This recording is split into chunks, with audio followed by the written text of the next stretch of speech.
So we got a broken alder tree. It fell on the hillside. This is a very popular walking trail here on Mercer Island. Alder tree broke off. It fell, it got hung up into another alder tree that was leaning to start with. Now it's leaning even further and uprooting. So from the ground, I threw a weight bag basically around both trunks. Slipped a rope onto it, got the rope in place, got a knot in the rope, got a loop in the rope. Now we got our winch connected to that loop, and we're gonna try to just break it off and pull it over. So if the winch on the chipper starts squeaking before we get it broken off, that means that's all the juice we got. And that means I'm gonna have to relieve some tension by going up on that hill with my chainsaw, which is already up there, and just making a back cut in the tree, so make it easier to break off. But we're hoping this gets it done. We'll see. At least shall see.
Perfect.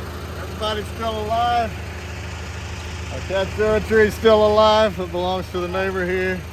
The light's still alive that we cover with the bucket. Pedestrians are all still alive, so say it's a good day. Give me a thumbs up.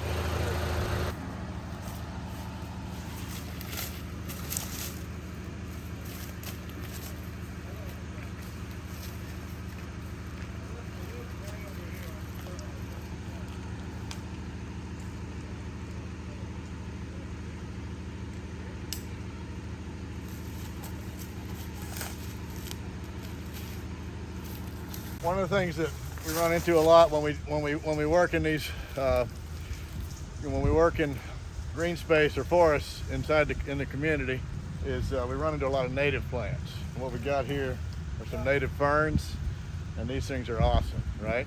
So we do everything we can to avoid damaging these. Now granted, if we damage them some, they will come back, but I'm going to do everything I can to avoid damaging this because it's a native. The more we can let the natives grow in the forest, the less the invasives come in.